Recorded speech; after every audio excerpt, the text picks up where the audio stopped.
Forever, pal. Poor fucker. A rough tempest I will raise.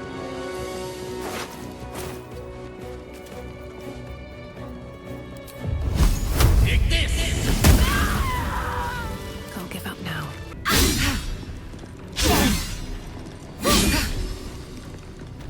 Inzeniam fear!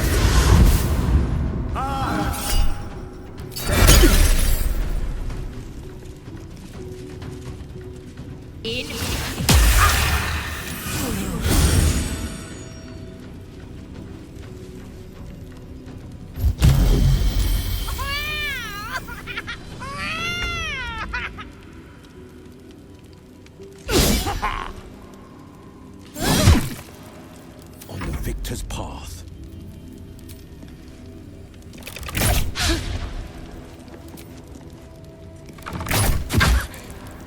Death is but a word away.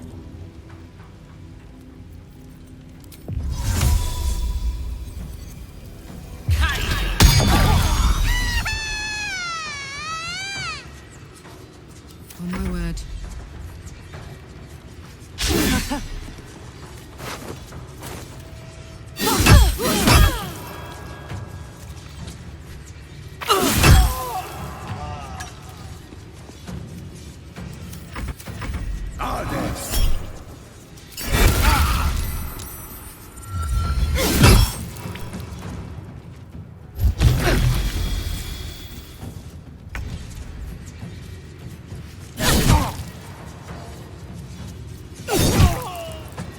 Battle favors the fearless.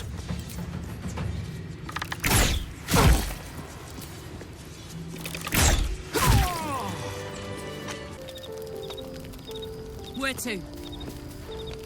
Ah, my good fellow. Quite the cozy setup you have here. I'll just make myself comfortable. Thank you so much.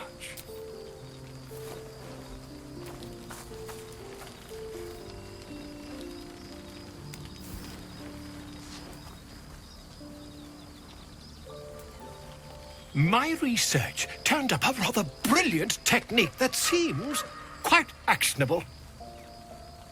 It's not too deep, just behind the orbital socket. I could attempt an extraction. I've a needle in my tunic, after all.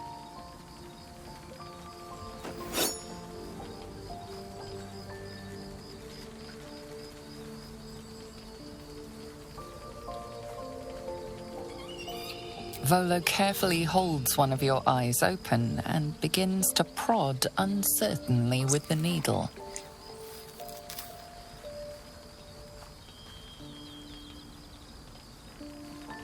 Don't fidget. The needle must slip behind your eye, not through it. The needle finds the gap between eyeball and socket. Volo frowns and begins to push. Pain shoots through your body as the needle snags on your optic nerve. I think I have it! The needle seesaws back and forth, plucking the nerve like a harp string. Oh, bother. There's some obstacle in the way. I shall need a more robust implement. Volo carefully withdraws the needle from your eye. Then, reaching into his bag, he produces an ice pick.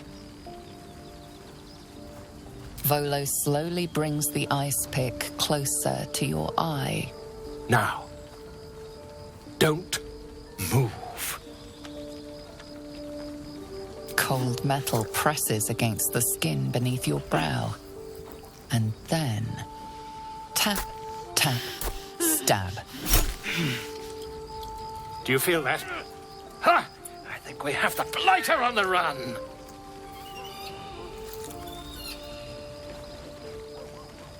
I agree. It's a feisty critter. Just a little further. Volo tears the pick from your brain with a violent jerk. Your eye plops down into the mud. Drat. He pauses, looks down at your eye, and recoils slightly as it sinks into the mud.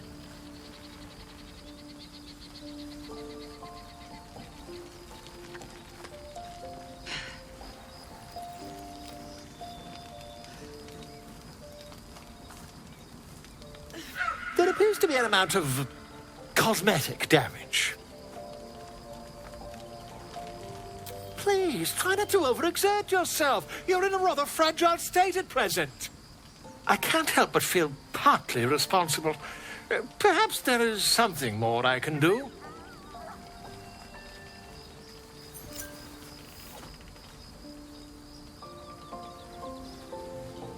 Take this. A far superior relic to that old jelly you were chained to. Try it on for size. And, it was very nice to have met you. I'm sure you'll sort out your little brain problem one way or another. Far away from here, if you've a heart. Terribly sorry, my friend. Ta.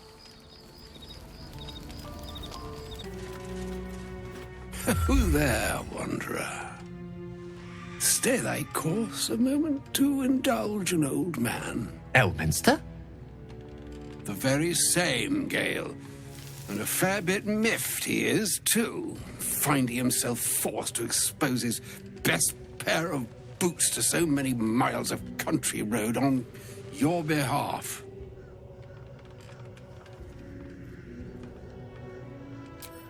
Meet Elminster Aumar. A good friend of mine, but rather more significantly, he's the most famed and respected wizard in the realms. Am I, indeed? Most famed and respected errand boy, more like.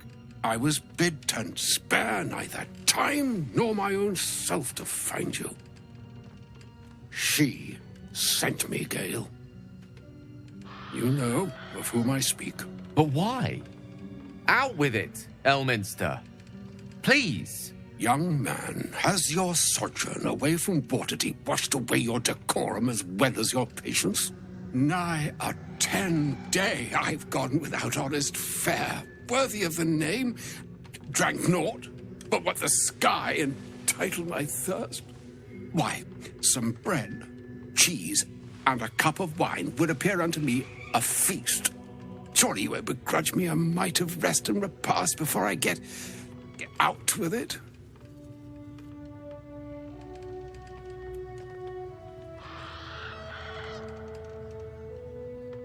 And a great kindness that would be.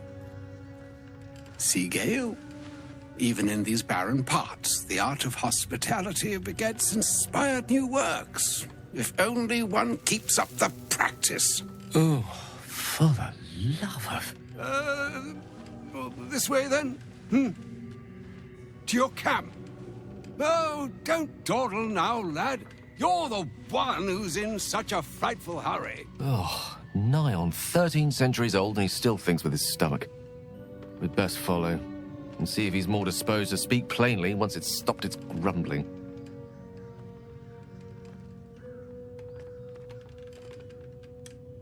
A wise choice. Better to indulge your curiosity than Elminster's appetite. Yes, what a delightful wedge of old Arthurian that was. Doesn't do to parley on an empty stomach, you know. makes one's words frivolous when they should be grave. Plenty to digest, after all. A good deal to stew over, if you will. Words ladled with import should be savored so as to better absorb their meaning. Wouldn't you agree? Elminster! Right. You see,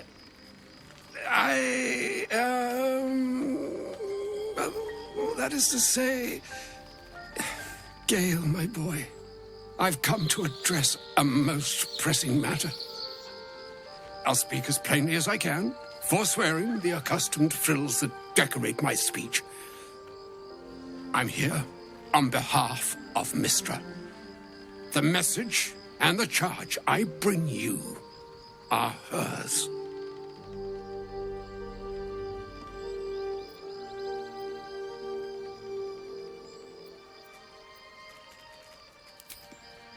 Thank you for that most considerate reminder. You know where you went wrong, Gale. No, we needn't dwell on that here and now. But even so, you're to be given a chance of redemption.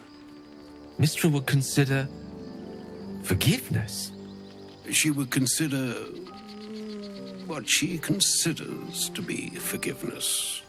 Mystra is aware of the misadventures that have befallen you both. She knows of your strife with the Absolute, that most insidious of evils.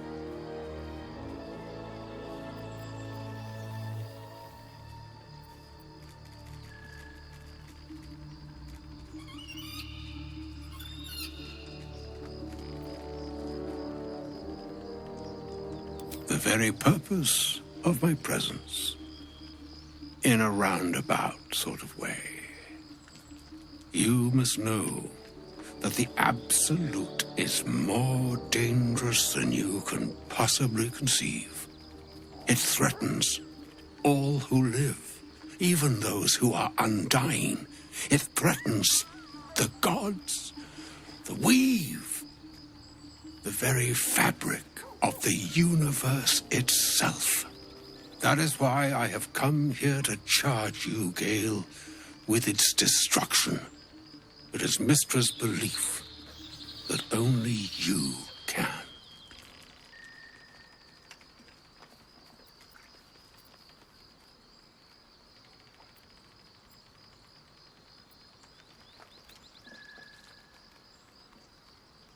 I doubt not your conviction, but Gale has an unnatural advantage. The orb. Precisely. Mystra has granted me the power to stop the clock, as it were, on the orb's rush to overpower you. Instead, you will be able to unleash its lethal combustion at will. Interesting. This could be help, or hindrance. We shall have to see. You must find the heart of the Absolute, whatever that may be, and use yourself as the catalyst that will burn it from this world.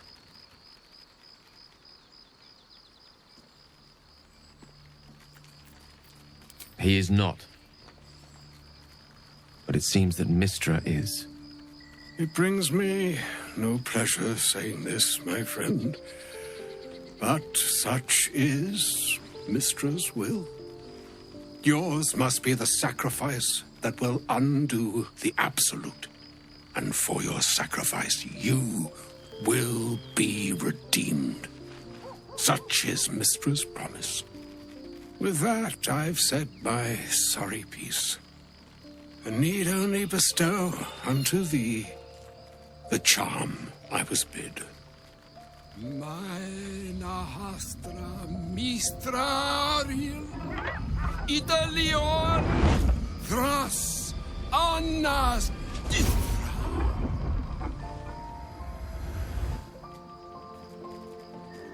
It is done. Both charge and charm have been committed into your care. To you, I commit into care Gale himself. I count on you to shepherd him well on this strangest of journeys.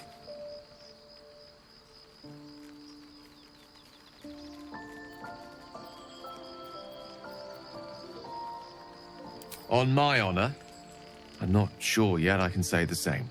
Like moons make swell and wane the nescient seas, so too the sky-strewn gods ordain the tidal fates of mortal days.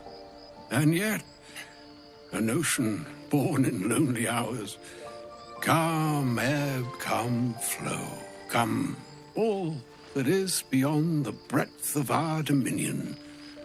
Be a moon unto yourself.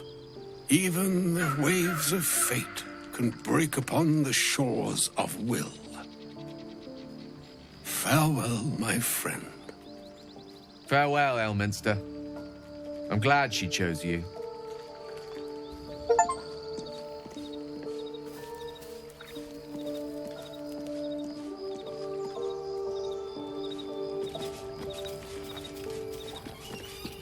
An audience with Elminster is never less than memorable. I'd have hoped to introduce you to him in less dire circumstances. But those are hard to come by these days.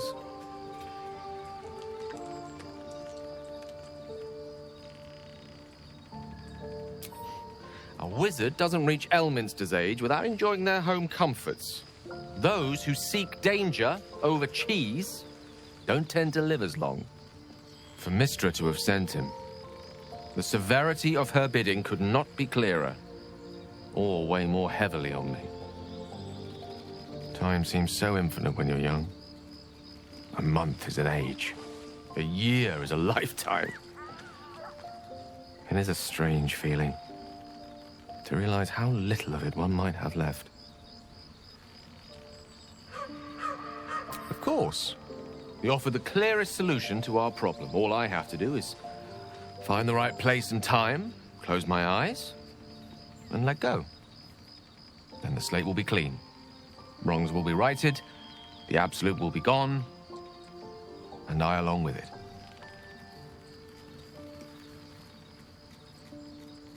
I've no doubt she has the power to do so, but as for the permission, Ao would not look kindly on her meddling in mortal affairs. Divine intervention has a tendency to make things worse, not better. As for Elminster, he's saved the realms more times than legend can recount. To take on a god is no easy feat, even for him. My orb is the best chance we have, and only I can wield it.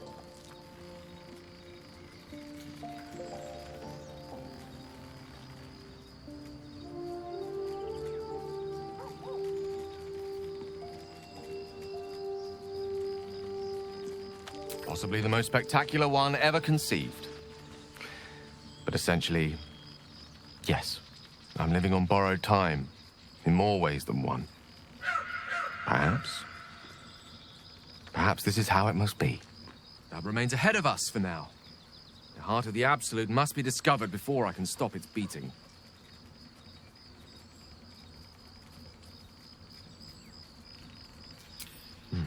Then I suppose there is nothing more to be done but find the heart of the Absolute and stop its beating.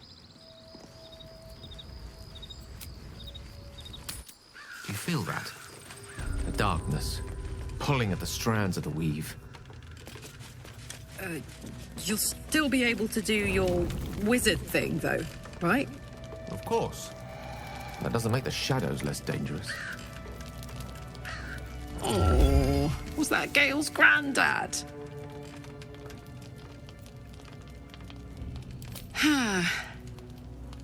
It doesn't ring a bell.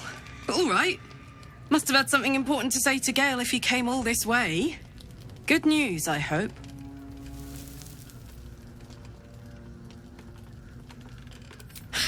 Whoa, now, he's got a...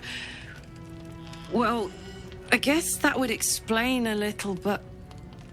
Mystra? I mean, this is a lot to take in. What's he going to do?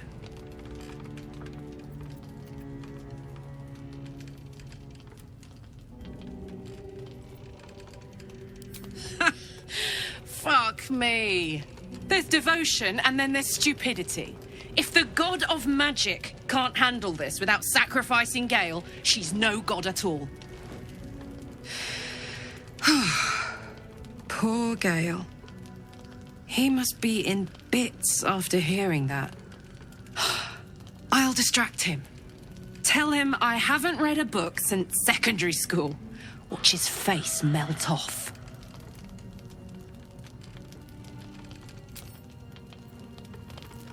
A shame my first brush with the famed Elminster couldn't be a tad more optimistic. Listen, I might invoke the Triad from time to time, appeal to Helm, but I'm no man of faith. Not like Gale. I don't know what drives a man to consider his own death, among countless others, to be an appropriate exchange for his goddess's forgiveness. To me, it all sounds like nonsense. The faith that matters most is that which you hold in yourself, in the ones that most matter to you. Big Bomb be damned. Gale's got everything he needs to defeat the Absolute already. Talent, nerve, and powerful allies at his side. I hope he'll come to see that.